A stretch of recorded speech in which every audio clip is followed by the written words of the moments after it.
Hi there, and thank you for joining us for this webinar on structuring your child's day for success. Today, we are going to spend time talking about exactly how to structure your child's day so they are successful.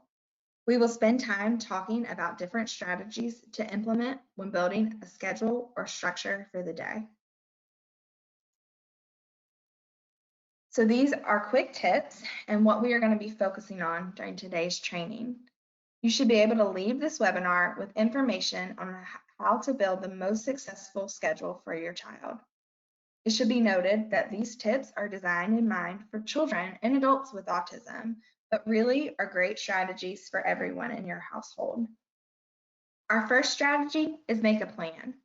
We all like to know what is happening during the day, and especially during these uncertain times, it is key to make a plan for the day.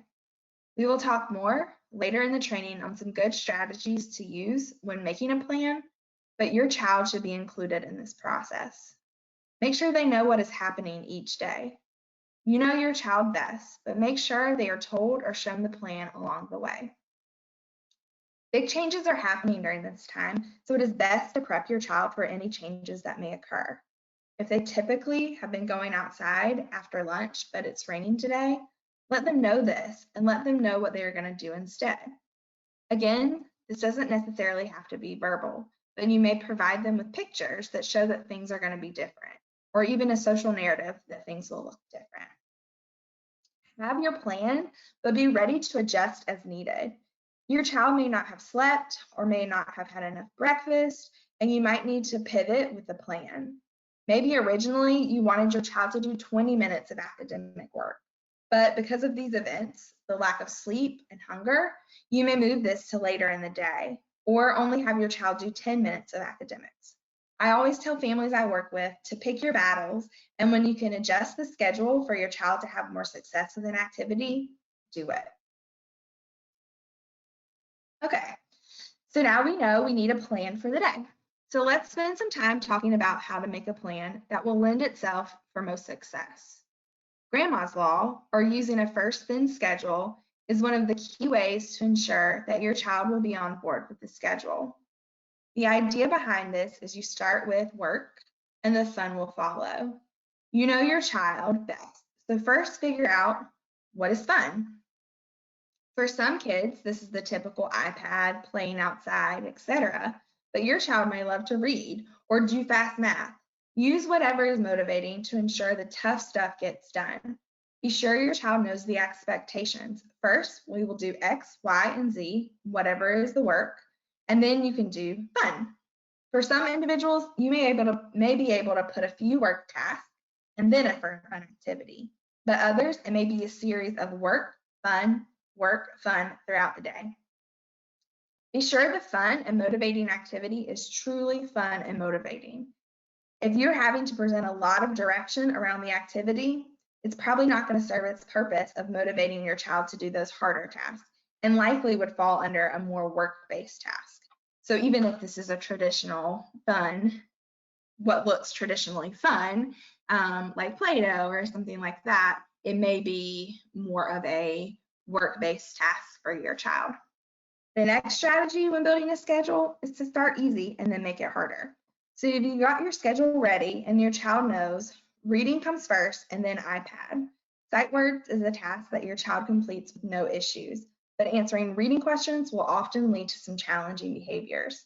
So when reading time comes, start with what is easy, reading sight words. You should provide high rates of attention and praise for reading each word. Then move to more difficult tasks, which is reading the sentences or paragraphs, and then present the hard task of reading comprehension. Just like you need a warm-up when you exercise, the easy tasks serve as your child's warm-up for the hard work. And this strategy is not just limited to academics. This can also be done with vocational tasks or other chores around the house as well.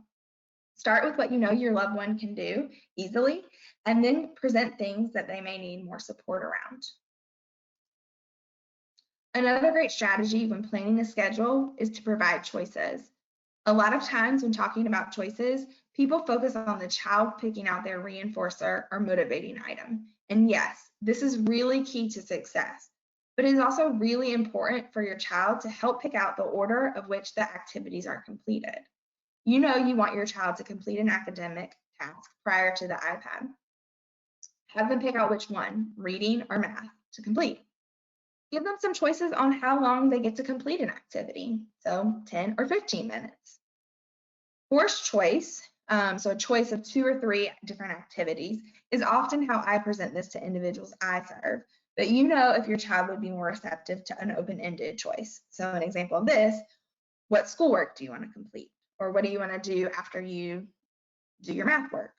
Choices can be presented verbally, or your child can choose between 2 pictures or 2 objects. Ensuring that your child has some movement in the day is also key. I have found that prior to long stretches of hard academic work, where your child may be sitting for some time, that a break to move their body is key to success. What the movement break is going to look like is going to be very different for each child. They may need walks or jumping or spinning. If you aren't sure, consult with your child's occupational therapist, but really just getting them up and being active is going to be helpful in ensuring success for some of these sit-down computer-based tasks that are now required in the online learning world. Finally, we can't talk about structuring the day without briefly discussing visual supports. Visuals are going to be support for all the strategies we've discussed today. A lot of times people think visual supports and only think visual schedule. And for many individuals, this is really an important use of visual supports. You know if your child needs pictures or a written schedule. You may need to give them schedule up to lunch or even just a first in schedule. Visual schedules don't need to be fancy. They just need to be effective for your child. You may be able to write the schedule for your child, but more often you might need pictures. Feel free to take pictures on your phone and use those to signal what is coming next.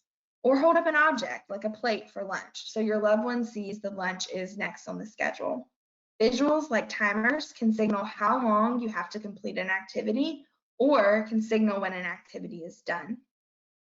Social narratives are a great way to explain to an individual that something is changing. A good visual support can lead to more independence and less reliance on you to dictate what is coming next in the day.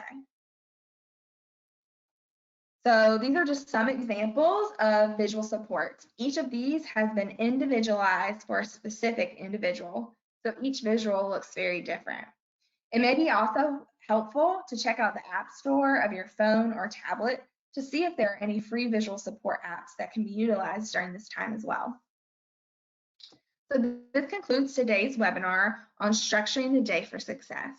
For more resources during COVID-19, please check out Autism Society of North Carolina COVID-19 page. We've created many social narratives that can be utilized with your loved one. Additionally, please check out UNC Chapel Hill's toolkit with many resources on how to support your loved one through uncertain times. And for the most up-to-date information on COVID-19, please check out the CDC or NC Department of Health and Human Services. Thanks and have a great day.